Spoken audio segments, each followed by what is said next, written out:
사람은 하나님에 대해서 바로 아는 것이 굉장히 중요합니다. 특별히 하나님의 사랑과 하나님의 진노에 대해서 아는 것이 매우 중요합니다. 우리가 어떤 사실을 알 때, 특별히 성경을 통해서 하나님이 우리 인간에게 주신 지식이 있을 때 그 일부분만 아는 것은 바람직하지 않습니다. 전체적으로 알아야 됩니다. 따라서 우리가 하나님에 대해서 알 때도 하나님의 성품에 대해서 성경이 여러 가지로 말씀하고 있는 것을 종합해서 잘 알 수 있어야 합니다. 특별히 그 중에서 중요한 점은 하나님의 사랑과 하나님의 진노를 아는 것입니다. 우리 사람에게는 다 경향이 있습니다. 그것은 내가 편리한 대로 성경을 해석하는 것입니다. 나에게 편리한 대로. 그래서 이 많은 경우에 이 나의 입장에 맞도록 성경을 풀어 해석하고 거기에 맞춰서 해석하는 경향이 여러 가지의 신학을 낳고 있습니다. 예를 들면 남자와 여자의 관계에 있어서 여성 신학이니 뭐 이런 거, 또 동성연애자들의 그 신학이라는 거, 또 백인 신학, 흑인 신학, 인종 신학, 또 사회적으로 이 노동자 계급을 위한 그런 혁명적인 신학, 그 외에 여러 가지의 그 젊은이들은 젊은이들대로, 또 나이 많은 분들은 나이 많은 분대로 자기 나름대로 해석하는 그런 경향이 있습니다. 또 부모는 부모대로, 자식은 자식대로 성경을 해석합니다. 자기 편리한 대로. 나아가서 교단별로도 마찬가지입니다. 교파별로 성경을 해석하는, 정직하게 해석하는 것이 아니라 나의 교파의 입장에서 서가지고 그것을 맞추어서 성경을 해석하는 것입니다. 침례교인은 침례교식으로 해석하고, 장로교는 장로교식으로 해석하고, 감리교는 감리교식으로 성경을 해석합니다. 이것은 다 바람직하지 않습니다. 우리가 성경을 정직한 마음으로 정말 성경 말씀을 말씀 그대로 받아들이고 순종하는 마음으로 해석할 수 있어야 되는 것입니다. 물론 개인적으로도 마찬가지입니다.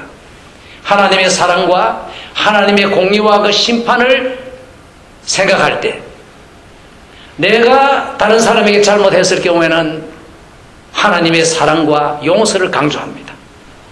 왜 교인들은 용서를 못하느냐? 사랑해야 된다.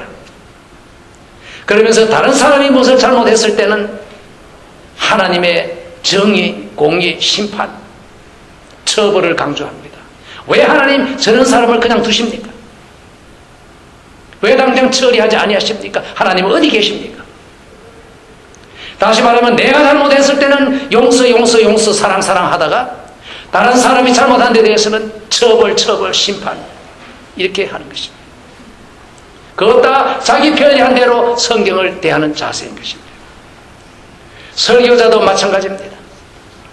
사람들을 기쁘게 하고 많은 사람들에게 호응하고 인기를 얻기 위해서는 하나님의 좋은 점, 사랑을 얘기하고 용서를 얘기하고 평화를 얘기합니다. 반면에 하나님의 처벌이나 진노나 지옥은 얘기하지 않습니다. 사람들의 잘못에 대해서는 지적하지 않습니다. 그저 좋다로 즐거운 교회 생활을 강조합니다. 그래서 어떤 설교자들이 지옥을 얘기하고 처벌을 얘기하면 저 사람은 잔인한 사람이라 하고 부르는 것입니다.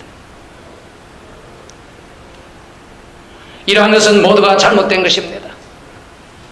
우리는 하나님에 대해서 성경이 보여주는 그 모든 것을 다 알 수 있어야 되는 것이며, 그 중에 특별히 하나님이 인간을 사랑하시고 그리고 하나님이 또한 심판하신다는 사실도 알아야 되는 것입니다. 이제 오늘은 우리가 하나님의 그 사랑과 하나님의 진노에 대해서 정말 초점을 맞추어서 강조하고 싶은 것입니다. 우리 인간의 모든 그 사람들의 양심에는 그 공의감이 있습니다. 옳은 것은 옳고 그런 것은 그러고, 그리고 옳은 일에 대해서는 상이 있어야 되고 잘못된 데에서는 벌이 있어야 된다는 그러한 양심의 증거가 모든 사람에게 있습니다. 문화적으로 달라도, 그리고 또 윤리 규범은 다 다르더라도, 그러나 모든 문화에 있어서, 모든 사람에 있어서 공통된 것은 이 선한 일은 상을 받고 악한 일은 벌을 받아야 된다는 그러한 양심에 막연한 증거가 있는 것입니다. 이 증거는 어디서 왔을까요? 여러분, 개나 소가 이러한 그 정의감을 갖고 있습니까? 그래서 선한 일은 상을 받아야 되고 악한 일은 벌을 받아야 된다고 소가 이해할 수 있겠습니까? 인간은 이러한 양심의 그 증거를 갖고 있는 것입니다. 그러나 이러한 양심은 우리가 계시론적으로 일반 계시라고 부르는 데 속하지만은, 그러나 하나님은 분명하게 계시하시는 것은 성경을 통했습니다. 성경은 하나님의 사랑에 대해서 얘기하고 있고, 그리고 하나님의 심판에 대해서 얘기하고 있습니다. 그럼 먼저 우리 다 같이 이제 하나님의 사랑에 대해서 성경이 말하고 있는 말을 잠깐 살펴보도록 하겠습니다. 이 요한일서 4장 8절에는 이렇게 말합니다. 하나님은 사랑이심이라. 그리고 10절에서는 말합니다. 사랑은 여기 있으니 우리가 하나님을 사랑한 것이 아니요 오직 하나님이 우리를 사랑하사 우리 죄를 위하여 화목제로 그 아들을 보내셨음이니라 하고 말합니다. 저는 얼마 전에, 여러 해 전입니다만은, 그 성경 공부를 인도하는데 어떤 분이 질문을 했습니다. 이 하나님이 천지를 창조하시고 모든 것을 창조하시기 전에는 뭐 하셨습니까? 그 재미있는 질문이죠. 그 제가 어떻게 합니까? 제가 거기 있지도 않았는데. 근데 가만히 생각해 보면은 그게는 오묘한 참 점이 있는 질문이었습니다. 그 양반이 의도적으로 그런 질문을 한 것은 아닌데, 그러나 제가 생각해 보니까 굉장히 심오한 질문이었어요. 하나님이 모든 것을 창조하시기 전에는 하나님은 무엇 하셨는가? 이 하나님은 사랑이시다, 이 말은 보통 간단한 말이 아닙니다. 하나님 그 자체와 하나님의 사랑과는 불가분의 관계가 있다. 그러면 모든 만물을 창조하시기 전에는 하나님만 계셨는데 그때 하나님은 뭐 하고 계셨는가? 그런데 한 가지 우리가 알 수 있는 것은 하나님은 사랑하고 계셨다. 그러면 사랑이라는 대상이 있어야 될 것이 아니냐? 물론 자기가 자기를 혼자 사랑하고 있었다는 말인가? 그런데 우리가 성경을 보면은 삼위일체의 하나님, 성부, 성자, 성령, 세 위격의 한 하나님, 그 오묘한 진리가 참 어떻게 우리가 머리로 이해할 수 있겠습니까? 없습니다. 그런데 모든 만물을 창조하시기 전에 또 하나님은 성부, 성자, 성령께서 사랑하고 계셨다는 것은 알 수가 있는 것입니다. 그 하나님의 본 성품이신 사랑은 변함이 없습니다. 만물을 창조하시고 사람을 창조하시고 그리고 그 사람을 향하신 사랑도 계속되었던 것입니다. 이 하나님이 참 사랑을 하시는데 왜 자기 아들을 화목제물로 주셨는가? 자기 아들을 보내서 사람 되게 하시고 아들을 죽이시는 것을 어떻게 사랑이라고 이해할 수 있겠는가? 그것은 사랑과는 반대되는 것 같은데, 너무 잔인한 것 같은데, 그 자기 아들을 인간되어 오게 하시고 그 아들에게 험한 십자가의 죽음, 그 비참한 죽음을 죽게 하신 그것을 어떻게 사랑이라고 표현하겠는가? 자기 자식을 죽이는 사람을 어떻게 사랑하는 아버지라고 부를 수 있겠는가? 우리가 이해할 수가 없습니다. 아무리 나쁜 아버지라도 제 아들을 죽이는 그 아버지를 사랑이라고 할 수 있겠는가? 여기에 심각한 질문표가 붙어 있는 것입니다. 그러면 이제 우리는 여기 정도로 두고 다음 것으로 넘어갑시다. 하나님은 거룩하시다. 우리의 인간 사이에서의 거룩 개념은 어느 정도 우리가 이해할 수 있지만은 하나님의 거룩하심에 대해서는 우리가 참 이해할 수가 없습니다. 우리의 머리가 감당할 수 없는 것입니다. 하나님이 어떻게 거룩하시는가? 그런데 성경은 분명히 하나님이 거룩하심을 강조하고 있습니다. 이사야서 6장 3절에 보면은 이 하늘 보호자를 모셔서 서랍들이 서로 창화하여 가로되 거룩하다 거룩하다 거룩하다 만군의 여호와여 그 영광이 온 땅에 충만하도다 하고 찬양을 했습니다. 이 구약에 나타난 말씀입니다. 그러나 신약 끝에 있는 계시록 4장 8절에도 같은 모습이 나타납니다. 하늘 그 보좌 하나님의 보좌 주변에 둘러선 네 생물들 우리가 알 수가 없습니다. 그 생물들이 밤낮 쉬지 않고 이르기를 거룩하다 거룩하다 거룩하다 주 하나님 곧 전능하시니여 전에도 계셨고 이제 또 계시고 장차 오실 자라 이렇게 찬양했습니다. 지금도 계속해서 하늘에서는 하늘 보호자를 둘러선 수많은 천군 천사들이 하나님을 향해서 거룩하다 거룩하다 거룩하다 하나님이시여 하고 계속 찬양하고 있는 것입니다. 이 엄청난 하늘에서의 거룩하신 하나님을 우리가 어떻게 이해할 수 있겠습니까? 저는 적극적으로 이 하나님의 거룩하심에 대해서 말씀드릴 자신이 없습니다. 그러나 이 거룩하지 않은 측면에서 잠깐 살펴볼 수가 있습니다. 그렇습니다. 거룩하심은 거룩하지 않은 것들과 분명히 다른 것입니다. 그러면 무엇이 거룩하지 않은가 우리의 머리로도 생각할 수 있습니다. 하나님은 완전히 순수하시고 절대적으로 완전하시고 순결하시기 때문에 우리가 생각하기는 하나님의 거룩하심 앞에는 죄는 있을 자리가 없습니다. 또 악은 있을 수가 없습니다. 그 앞에서 용납이 될 수가 없습니다. 도덕적으로 윤리적으로 더러운 것은 그 앞에서 절대로 용납이 안 됩니다. 그 정도는 우리가 알 수가 있습니다. 따라서 이 하나님의 거룩하심 앞에는 완전하심 앞에는 불완전한 것 불순한 것은 도저히 용납될 수가 없는 것입니다. 말하자면 물이 깨끗하면 깨끗한 물이어야지 그 앞에 흙탕물이 조그마한 좁쌀만한 것이라도 떨어질 수는 없는 것입니다. 용납이 안 되는 것입니다. 따라서 이 완전히 거룩하신 하나님 앞에서는 또한 진리해야 합니다. 거짓은 있을 수가 없습니다. 완전히 의로워야 합니다. 발라야 합니다. 따라서 이 하나님 앞에서는 공의롭습니다.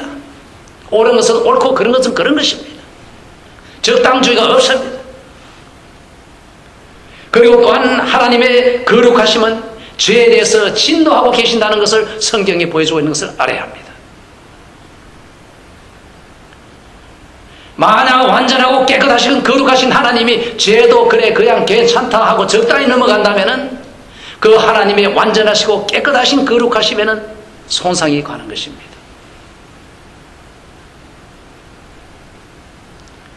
이 하얀 벽은 깨끗하게 하얘야지 그 중에 까만 점이 한 점이나 빨간 점이 한 점이나 있는 것은 깨끗한 벽이 아닙니다.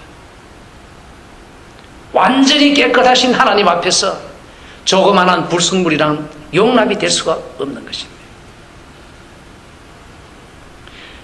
이 완전히 거룩하시고 죄를 용납하실 수 없으시는 하나님이 사랑을 하실 때도 완전히 깨끗하고 거룩하신 사랑을 하시는 것입니다.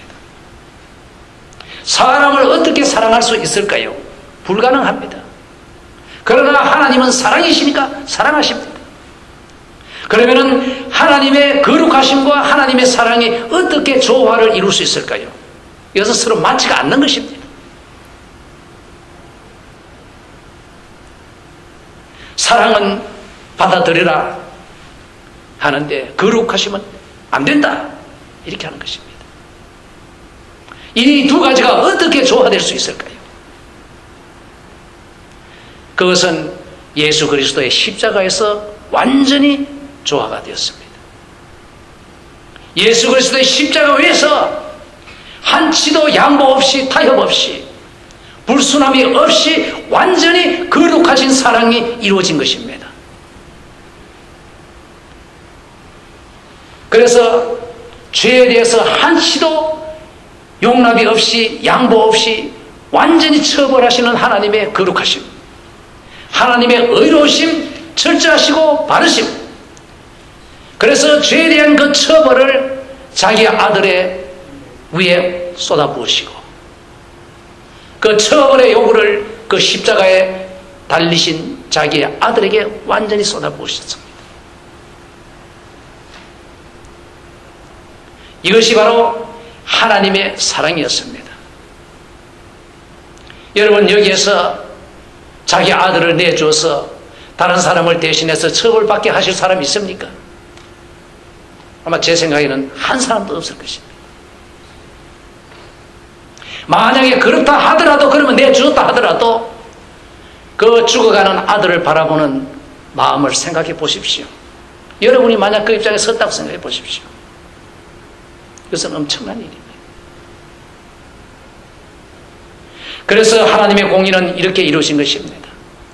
하나님의 죄에 대한 그 진노는 십자가에서 아들에게 쏟아부었는데 이제 어느 인간이든지 누구든지 그것을 믿음으로 받아들이는 사람에게는 그 죄의 진노가 십자가에서 쏟아졌고 그 예수를 거절하고 자기가 자기 자신대로 감당하겠다 하는 사람에게는 그 사람에게 하나님의 진노가 쏟아지는 것입니다. 이것이 하나님의 정확한 공의요, 그 정의입니다. 다시 말합니다. 하나님은 사랑하십니다.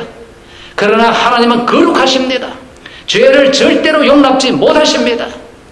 그래서 하나님은 의로우십니다. 공정하십니다. 그래서 죄에 대해서 적당히 넘어가는 일 하나도 없이 그 죄에 대한 처벌을 철저히 부으시는 것입니다. 그 죄를 부으시는 데는 두 가지 길이 있습니다. 하나는 십자가에 부으신 것입니다. 그래서 누구든지 예수 그리스도를 마음에 영접하고 자기의 죄를 고백하고 예수를 믿는 사람에게는 그 죄가 지나가는 것입니다. 씻어진 것입니다. 그러나 그것을 거절하고 자기가 감당하는 사람에게는 그 사람에게 하나님의 죄에 대한 진노가 쏟아지는 것입니다. 둘 중에 하나입니다. 하나님은 안 하셔도 되는 일을 하셨습니다. 그것은 자기 아들을 주셔서 사람을 구원받게 하시는 그 길을 주신 것. 하나님이 그렇게 해야 할 의무가 없습니다.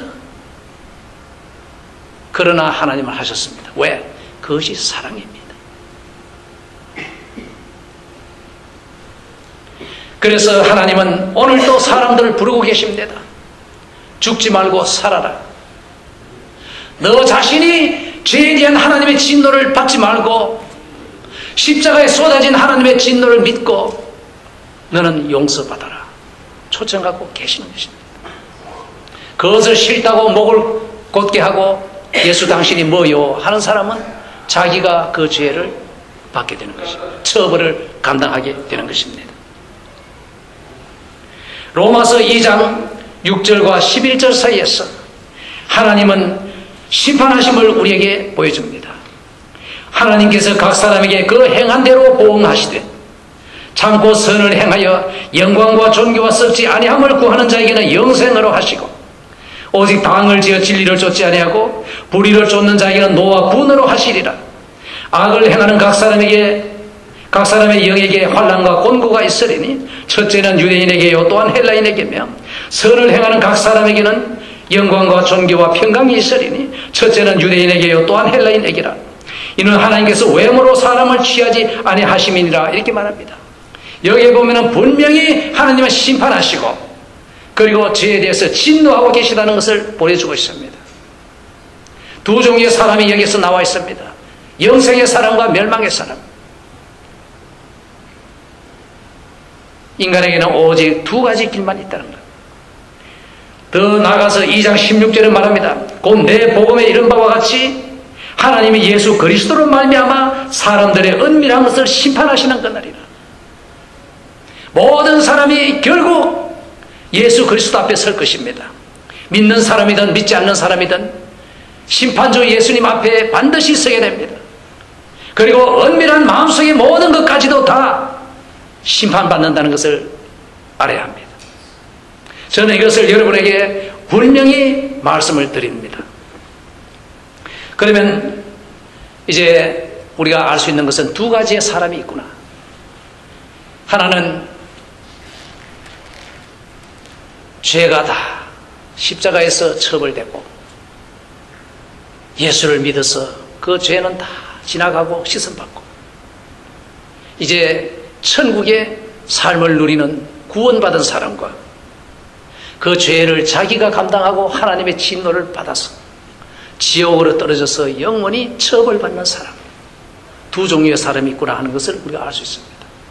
그럼 오늘 저는 여러분에게 이제 믿는 사람이 앞으로 영원히 어떻게 되는가를 잠깐 알려드리겠습니다.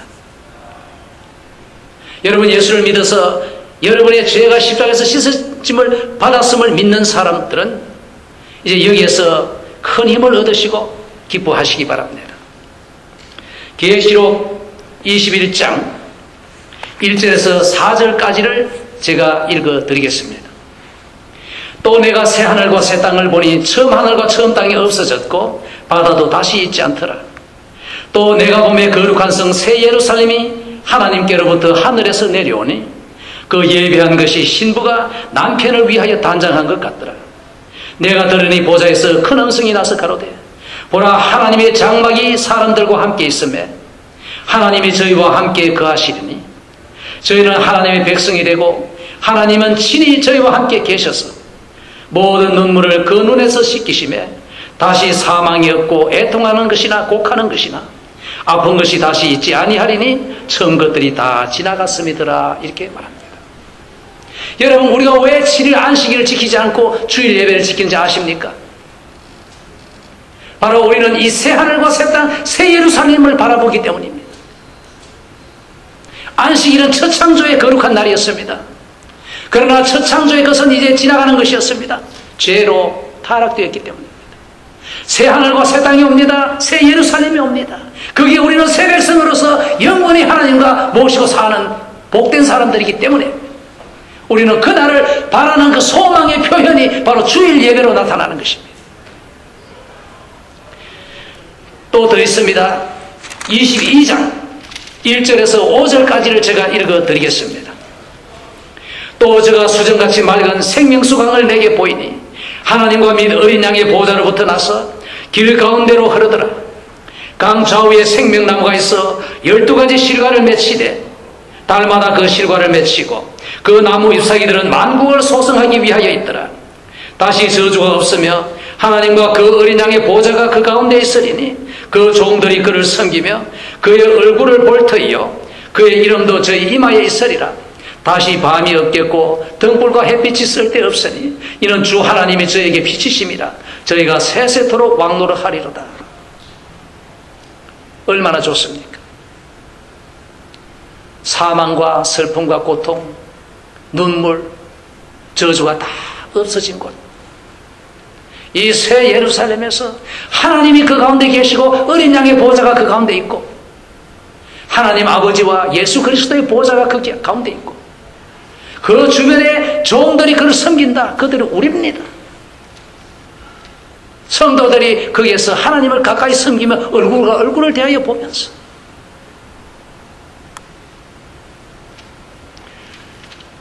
다시는 밤이 없고 어둠이 없고 고통이 없는 곳, 밝기만 한 곳, 거기에서 세세토록 왕노릇하는 그 사람들이 바로 우리입니다.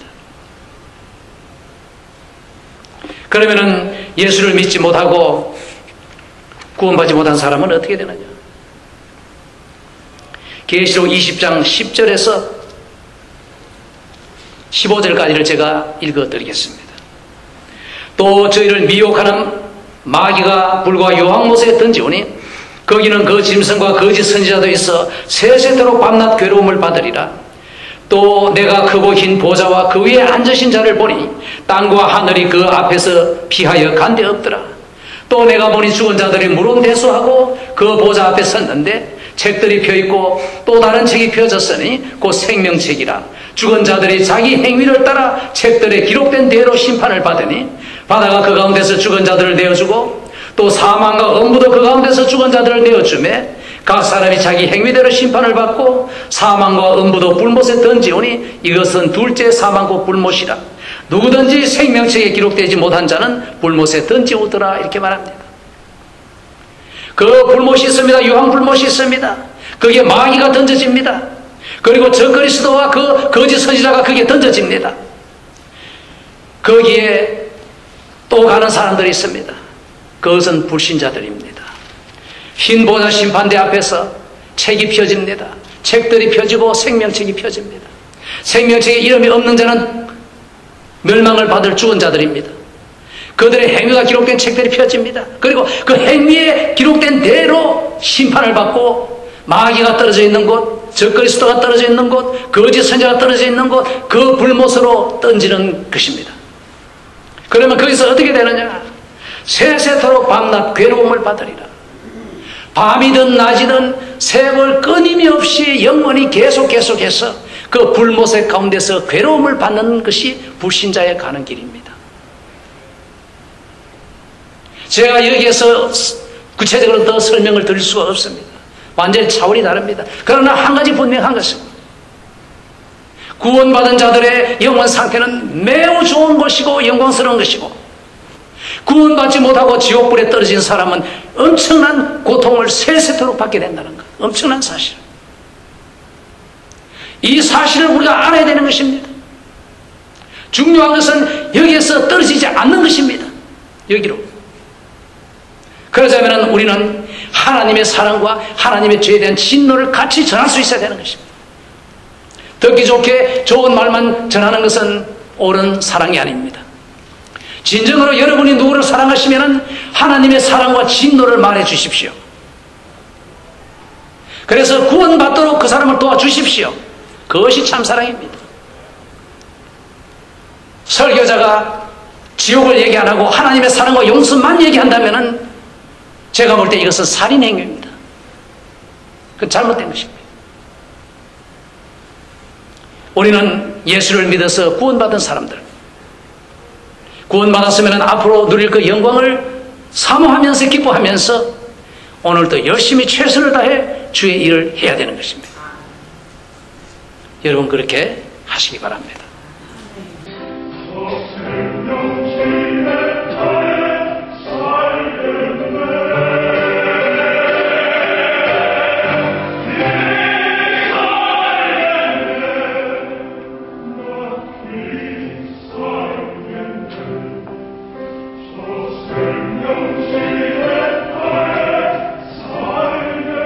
내